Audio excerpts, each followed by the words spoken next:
ध्यान से सुनना सभी मेरे प्यारे फ्रेंड्स। पहली बात ये कि अपनी वाइब्रेशंस को राइज़ करना बहुत ज़रूरी होता है। अपने वाइब्रेशंस को राइज़ करना मतलब हमेशा 24/7 खुश रहो। लेकिन कभी-कभी क्या होता है कि ऐसे नेगेटिव थॉट्स आ जाते हैं दिमाग में जो कि हमें बहुत तकलीफ देते हैं, या फिर वो ऐसा सोच-सोच के कि कोई थर्ड पार्टी आ गई है क्या लाइफ में, कि कोई मुझे अपने डीएम से दूर तो नहीं कर रहा है। ऐसे-ऐसे थॉट्स आके-आके हम परेशान हो रहे होते हो कभी-कभी। ये जो आती है ये नेगेटिविटी होती है जो कि आपको डराना चाहती है कि आप मतलब लो फ़ील करो, और सबसे ज़्यादा लो तो तभी फ़ील करोगे जब नेगेटिव थॉट्स इस प्रकार के आएँगे।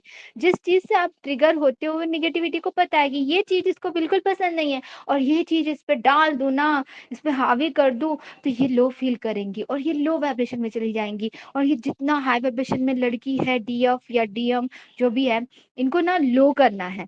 तो लो करने के लिए जो चीज़ें उनको ट्रिगर करती है, जो एक्सपेक्टेशंस हैं वो पूरे नहीं होते हैं डीएफ के या डीएम के, तो वो लो फ़ील करते हैं। तो ये नेगेटिविटी को पता है, वो अपना गेम खेल रही है और हमें अपना बेस्ट देना है, अपना बेस्ट करना है। तो ये नेगेटिविटी जब भी आए ना, तो एक ट्रिक हम कर सकते हैं। पहली बात तो मैंने जो बताया वो प्रोसेस करना है आपको, है ना? ठंडा पानी पी के, और लिटरली फ़ील हाई वाइब्रेशन में रहने के लिए लॉन्ग ब्रीथिंग, ब्रीथ आउट, हाँ? स्ट्रेस जो भी है, उस चीज़ से बाहर निकलने के लिए कोई भी हो सकता है, हर किसी का अलग-अलग स्ट्रेस होता है। किसी को जॉब का स्ट्रेस होगा, किसी को घर की फैमिली की वज़ह से होगा, किसी को बहुत ज़्यादा गुस्सा आता होगा, किसी को कुछ, है ना? ये मतलब कुल अलग-अलग सिचुएशन में अलग-अलग चीज़ें हो सकती हैं जिसकी वज़ह से आपको स्ट्रेस मिलता है, आप कर नहीं पाते हो, and that is the why it's happening, because आपको हाइब्रिडेशन में रहना है, अपना मेडिटेशन तो करना है। अब मेडिटेशन करने के बाद में भी कभी-कभी अगर नेगेटिव थॉट्स आते हैं तो reject, reject, reject, delete, delete, delete, this is not my energy, है ना? ये मैंने बताया आपको, cut, cut, cut, delete, delete, delete, हट जाए, ये एनर्जी मेरी नहीं है, करके उसको हटाना, है ना? ये करना है, ये पता है आपको। लेकिन स्पेशली जब थर्ड पार्टी की बात आती है, तो वो कभी ना कभी सपने में, वो है कि नहीं अपने को रियल में नहीं पता, बट सपने में दिखाया जाता है या कुछ भी, मतलब ऐसा कुछ भी हो सकता है मे बी, अ, जो कि रियलिटी हमें नहीं पता, लेकिन यूनिवर्स हमें कुछ साइन दिखा रहे हो। जस्ट पता है आपको, जस्ट डीएम किसी और के बारे में जस्ट सोच भी लेना, जैसे मतलब है नहीं वो रियल में कोई लड़की, बट जस्ट ऐसे थॉट में भी आ जाए ना, तो यहाँ पे डीएफ की सपने बदल जाते हैं, डीएफ के ड्रीम्स बदल जाते हैं, यू नो दैट। और ये बहुत है ना, मतलब ये बहुत समझने वाली बात है, तो इस चीज़ से कैसे बाहर निकले? तो सबसे पहले ये कि डीएफ जैसा कोई हो ही नहीं सकता, और डीएफ की जगह कोई और ले ही नहीं सकता। और आप अगर ऐसा कर रहे हो कि कोई और, नो, ये आ जाता है कभी-कभी, बट ये सच नहीं हो सकता कभी भी। क्यों नहीं हो सकता पता है? क्योंकि डीएफ की जगह कोई और ले ही नहीं सकता उनके दिल में, आपके डीएम की जगह, डीएम के दिल में। कभी नहीं ले सकता, ले ही नहीं सकता। और वो जो लड़की आ भी जाती है या लड़का कोई और आ ही भी जाता है आपके लाइफ में भी, तो ये बात समझ जाइए कि वो कुछ पल का सिर्फ़ वो उसकी कर्मास है, हमको कुछ सीखना है उनसे, या उन आपके पार्टनर को कुछ सीखना है, इतना आपको पता है। लेकिन उस पल के लिए भी तो तकलीफ होती है ना आप लोगों को, उस पल के लिए। तो लेकिन जब वो जो थर्ड पार्टी आई हुई होती है, वो चले जाने के बाद में, यू नो प्यार और बढ़ता है। वो चली कैसे जाती है अब?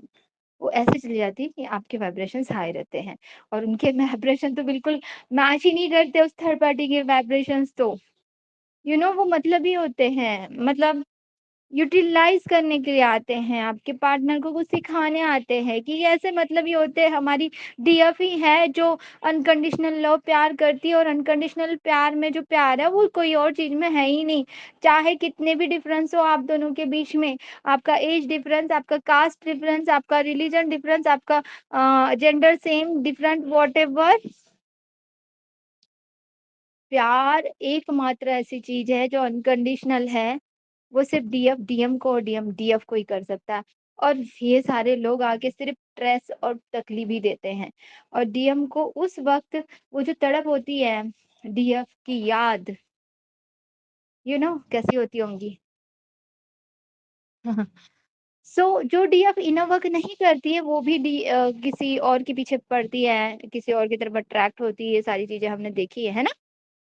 तो डीएफ को भी इनर वर्क करना है, अगर नहीं करती है, प्रोटेक्शन नहीं लेती है, तो प्रोटेक्शन नहीं लेंगी तो ऑफ कोर्स नेगेटिविटी बोलेंगे, जा रहे हैं, वो देख ज़्यादा सुंदर दिख रहा है, वो जा फिर वो कार्मिक निकलता है, बाद में उससे धोखा मिलता है, फिर अवेकन सोल को भी फिर से डबल शॉक।